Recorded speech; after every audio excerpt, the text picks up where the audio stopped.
प्रिय विद्यार्थियों, शिक्षक साथियों, सादर नमस्कार। आप सबका एक बार फिर स्वागत मेरे YouTube चैनल अपना इकोनॉमिक्स में। अर्थशास्त्र कक्षा 11वीं, जी हाँ, अर्थशास्त्र कक्षा 11वीं की जो वार्षिक परीक्षा संपन्न हो चुकी है उसका हल आज के वीडियो में आपको मिलेगा। तो हम इस वीडियो की शुरुआत करते हैं। आपको यहाँ पर वस्तुनिष्ठ प्रश्नों के पूरे हल बताए जाएंगे। सबसे पहला प्रश्न आप देख सकते हैं, यहाँ पर पहला प्रश्न था, सही विकल्प चुनकर लिखिए। निम्न में से कौन सा प्रतिचयन का आवश्यक तत्व नहीं है? ध्यान रखना है, पूछा गया है आवश्यक तत्व नहीं है, तो यहाँ पर हमें बताना है इसमें जो निर्भरता विकल्प दिया है यह प्रतिचयन का आवश्यक तत्व नहीं है, तो हमें इसका सही उत्तर करना है निर्भरता। अगला प्रश्न है, मध्यिका सदैव होती है, तो मध्यिका सदैव होती है, इसका सही विकल्प है विकल्प आ, समांतर माध्य तथा बहुलक के बीच में। तीसरे प्रश्न में पूछा जा रहा है कि गुणात्मक मापन के लिए सबसे उपयुक्त औसत है। गुणात्मक मापन के लिए सबसे उपयुक्त औसत है मध्यिका। चौथे प्रश्न में पूछा गया कि भारत में योजना आयोग की स्थापना किस वर्ष की गई, तो भारत में योजना आयोग की स्थापना सन 1950 में की गई। अगले प्रश्न में है कि निम्नलिखित में से कौन सा भौतिक पूंजी का उदाहरण है, तो यहाँ पर विकल्प दा सही है। विकल्प दा में क्या बताया है, आ और सा दोनों, यानी कि जो भौतिक पूंजी है वह मशीन भी है और इमारत भी है। इस प्रकार से हमारा उत्तर क्या हो जाएगा, विकल्प दा सही हो जाएगा। अगले प्रश्न में पूछा गया है कि क्षेत्रीय ग्रामीण बैंक का मुख्य उद्देश्य ऋण प्रदान करना है, तो यहाँ पर हमारा सही विकल्प हो जाएगा विकल्प आ। क्षेत्रीय ग्रामीण बैंक का मुख्य उद्देश्य ग्रामीण क्षेत्र में कमजोर वर्ग को ऋण प्रदान करना है। इसके अगला जो प्रश्न है इसमें है कि रिक्त स्थानों की पूर्ति कीजिए। मनुष्य की आवश्यकताएं कैसी होती हैं, असीमित होती हैं, हमें यहाँ भरना है असीमित। अगले प्रश्न में पूछा जा रहा है कि रिक्त स्थान को आर्थिक बैरोमीटर के रूप में जाना जाता है, तो यहाँ हमें लिखना है निर्देशांक या सूचकांक। हम निर्देशांक भी लिख सकते हैं और सूचकांक भी यहाँ पर लिख सकते हैं, कुछ एक लिखना है, या हम सूचकांक लिखें या निर्देशांक। सूचकांक को आर्थिक बैरोमीटर के रूप में जाना जाता है। अगले रिक्त स्थान में है संकेत P01 में वन किसको सूचित करता है। P01 क्या होता है, यह होता है सूचकांक या निर्देशांक का संकेत, जिसमें वन होता है, क्या होता है, वर्तमान वर्ष या चालू वर्ष, इनको सूचित करता है। यहाँ भरना है वर्तमान वर्ष या चालू वर्ष, दो में से कुछ भी भर सकते हैं। अगला रिक्त स्थान है कि वर्ष 1991 से पहले भारत सरकार ने रिक्त स्थान क्षेत्र के उद्योगों पर कई प्रकार के नियंत्रण लगाए, तो यहाँ पर रिक्त स्थान में भरना है निजी। अगले प्रश्न में है कार्यबल में महिलाओं की भागीदारी दर शहरी क्षेत्रों की तुलना में ग्रामीण क्षेत्रों में रिक्त स्थान है, तो यहाँ पे भरना है अधिक। क्या भरना है, अधिक। कार्यबल में महिलाओं की भागीदारी शहरी क्षेत्र की तुलना में ग्रामीण क्षेत्रों में अधिक है। अगला जो रिक्त स्थान वाला प्रश्न है कि कृषि विपणन में सुधार के लिए पहला उपाय रिक्त स्थान है, तो यहाँ भरना है बाजार का विनियमन। क्या भरना है, बाजार का विनियमन। अब हम आगे बात करते हैं सत्य असत्य वाले प्रश्नों की। पहला प्रश्न है, मध्यिका से मदों के विचलनों का योग शून्य होता है, यह कथन कैसा है, असत्य है।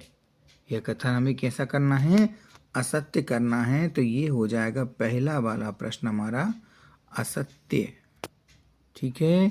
इसके बाद हम देखते हैं अगला प्रश्न है, समांतर माध्य एक स्थैतिक मूल्य है।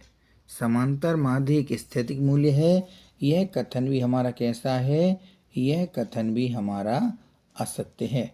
तो पहला भी असत्य हो गया और दूसरा भी असत्य हो गया। इसके बाद तीसरा प्रश्न है, सहसंबंध गुणांक का मान ऋण 1 से धन 1 के बीच होता है। तो यह कथन हमारा हो जाएगा सत्य हो जाएगा। तो इसके सामने लिख देना है सत्य। ये प्रश्न हमारा कैसा है, सत्य है।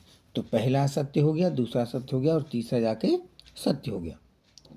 इसके बाद में हमारा अगला प्रश्न इसमें है कि वस्तु एवं सेवा कर यानी कि जीएसटी कानून 2017 से लागू किया गया या लागू हुआ। तो यह कथन हमारा कैसा है, यह कथन हमारा सत्य है। तो यहाँ पे हमें लिख देना है सत्य। इसके बाद में अगला प्रश्न है कि 1955 में माओ ने महान सर्वहारा सांस्कृतिक क्रांति का आरंभ किया। तो शिक्षक साथियों और विद्यार्थियों, माओ ने सर्वहारा संस्कृति का क्रांति का आरंभ तो किया, लेकिन वह 1955 में नहीं किया। कब किया था, 1965 में। इस कारण से हमारा यह कथन कैसा हो जाएगा, असत्य हो जाएगा। तो यह कथन भी हमारा हो गया असत्य। अब हम अगले प्रश्न की बात करते हैं। अगला प्रश्न है, 1980 के दशक तक चीन, भारत और पाकिस्तान की समृद्धि दर और प्रति व्यक्ति आय समान थी। तो यह कथन हमारा कैसा है, यह प्रश्न हमारा जो प्रश्न दिया है यह कथन कैसा है, सत्य है। एक बार फिर दोहरा देता हूँ, 1980 के दशक तक चीन, भारत और पाकिस्तान की समृद्धि दर और प्रति व्यक्ति आय समान थी। तो यह कथन हमारा सत्य है। इसके बाद में आगे हम बात करते हैं प्रश्न क्रमांक 4 की, सही जोड़ी बनाइए। हमें सही जोड़ी बनाना है। यहाँ पर मैं तीर लगा के आपको समझा दे रहा हूँ, बाकी आपको इस प्रकार से नहीं करना है। आपको करना क्या है, वहाँ पर आपको करना क्या था, सही विकल्प यहाँ पर सामने इसके लिख देना था। तो हम यहाँ पर सही जोड़ी देखते हैं। पहला है सतत चर। सतत चर की हमें जोड़ी मिलाना है। सतत चर की जोड़ी मिला देंगे हम सबसे लास्ट वाले से, इसे कोई भी संख्यात्मक मान, इसे हम क्या कहेंगे, सतत चर की जोड़ी मिलाएंगे। विभक्त चर की जोड़ी निश्चित मान से मिलेगी। तो विभक्त चर की जोड़ी को हम देखते हैं निश्चित मान से। यहाँ पे जोड़ लेते हैं विभक्त चर की जोड़ी किससे, निश्चित मान से। इसके बाद में प्रच्छन्न बेरोजगारी कृषि क्षेत्र में पाई जाती है। तो हम इसकी यहाँ से जोड़ी मिलाएंगे कृषि से। इसके बाद में एक इसमें और प्रश्न रह गया, जैविक कृषि का लाभ। तो जैविक कृषि का लाभ हो जाएगा धारणीय विकास से, जोड़ी मिल जाएगी। आपको यहाँ पे देख लेना है धारणीय विकास। जैविक कृषि से लाभ में हमें कर देना है धारणीय विकास। इसके बाद में अगला प्रश्न है श्रमिक। तो श्रमिक की जोड़ी मिलेगी आर्थिक क्रियाकलाप में संलग्न से। वैश्विक समूह, वैश्विक समूह की जोड़ी मिलेगी ब्रिक्स से। और अंत में बचा है विशेष आर्थिक क्षेत्र। तो इसकी जोड़ी मिलेगी पहले वाले से, यानी कि विदेशी निवेशकों को आकर्षित करना। तो साथियों, इस प्रकार से यहाँ पर हमारी जोड़ी मिलान वाले प्रश्न को भी हमने समझ लिया है। अब हम आगे बात करते हैं जो अंतिम प्रश्न इसमें है, एक वाक्य में उत्तर दीजिए। जो 5वां प्रश्न है वस्तुनिष्ठ प्रश्न में, उसके प्रश्नों को हमें यहाँ पे हल करना है। पहला है आर्थिक तथ्यों को क्या कहते हैं। तो आर्थिक तथ्यों को हम कहते हैं आंकड़े। पहला प्रश्न हो जाएगा, आर्थिक तथ्यों को हम क्या कहते हैं, आंकड़े कहते हैं। तो आर्थिक तथ्यों को आंकड़े कहते हैं। ये हो गया हमारा आंकड़े। इसके बाद अगला प्रश्न है, बड़े अंकों से अंक गणती माध्य परिकलन में समय बचाने के लिए किस माध्य विधि का प्रयोग किया जाता है। इसका उत्तर हो जाएगा लघु रीति का। इसमें क्या लिखेंगे हम, कौन सी रीति, लघु रीति। लघु रीति या एक और इसका नाम है कल्पित माध्य रीति। कल्पित माध्य, कल्पित माध्य विधि या रीति। कल्पित माध्य विधि। ये लीजिए, यहाँ पर हो जाएगा कि बड़े अंकों से अंकगणितीय माध्य परिकलन में समय बचाने के लिए किस माध्य विधि का प्रयोग किया जाता है? तो लघु रीति का या कल्पित माध्य विधि का। तीसरा प्रश्न इसमें है, व्यक्तिगत श्रेणी में मध्यिका की गणना का सूत्र लिखिए। तो व्यक्तिगत श्रेणी में मध्यिका की गणना का सूत्र क्या है? m बराबर, तो यहाँ पर हमारा उत्तर हो जाएगा m बराबर, यानी मध्यिका गणना का सूत्र लिखना है n धन 1/2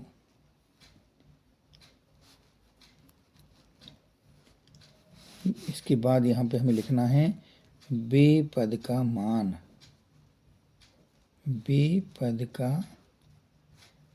मान।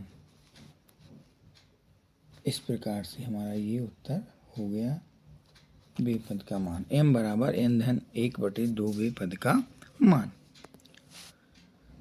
अगला प्रश्न इसमें है कि निर्देशांक की रचना करने से पूर्व क्या निश्चित करना चाहिए? तो निर्देशांक की रचना करने से पूर्व क्या निर्धारित करना चाहिए? इसका सही उत्तर हो जाएगा उद्देश्य। क्या उत्तर हो जाएगा? उद्देश्य, क्योंकि निर्देशांक की रचना करने के पूर्व यहाँ पर उद्देश्य निर्धारित करना चाहिए। हमारा उत्तर हो जाएगा उद्देश्य। निर्देशांक की रचना करने से पूर्व उद्देश्य निर्धारित करना चाहिए। किसका उद्देश्य? निर्देशांक का उद्देश्य। आधार वर्ष कैसा होना चाहिए? तो आधार वर्ष सामान्य वर्ष होना चाहिए। इसका उत्तर हो जाएगा सामान्य वर्ष। आधार वर्ष कैसा होना चाहिए? आधार वर्ष सामान्य वर्ष होना चाहिए। अगला प्रश्न इसमें है कि देश में सबसे बड़ा औपचारिक क्षेत्रक नियोक्ता कौन है? तो देश में सबसे बड़ा औपचारिक क्षेत्रक नियोक्ता सार्वजनिक क्षेत्रक या सरकार। इसका हो जाएगा सार्वजनिक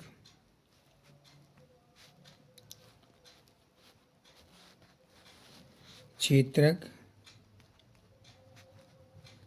या फिर आपको लिख देना है सरकार। प्रश्न को देख लीजिए, देश में सबसे बड़ा औपचारिक क्षेत्रक नियोक्ता कौन है? तो सार्वजनिक क्षेत्रक सरकार। एक कुछ भी आप यहाँ पे लिख सकते हैं। अगला प्रश्न है कि नाबार्ड की स्थापना किस वर्ष की गई? तो नाबार्ड की स्थापना हुई सन 1982 में। इसका सही उत्तर हो जाएगा 1982 ईस्वी में नाबार्ड की स्थापना की गई।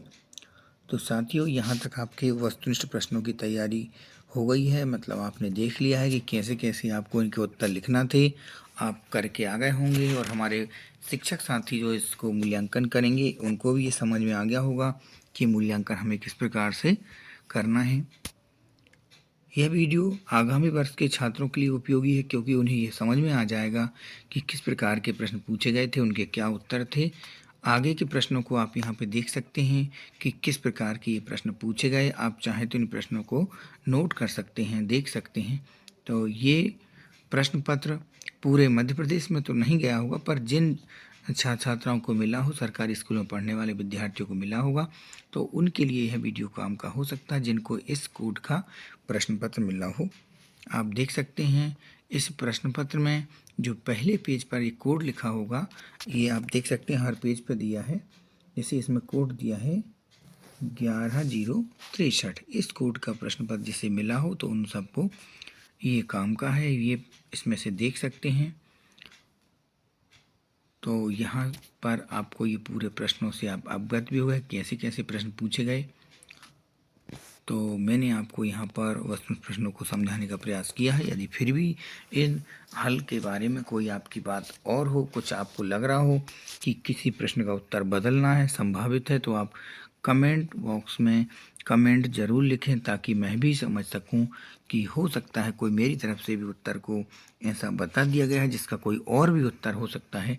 तो आप ज़रूर बताएं। आप सभी ने वीडियो को देखा, आप सभी के लिए बहुत बहुत धन्यवाद।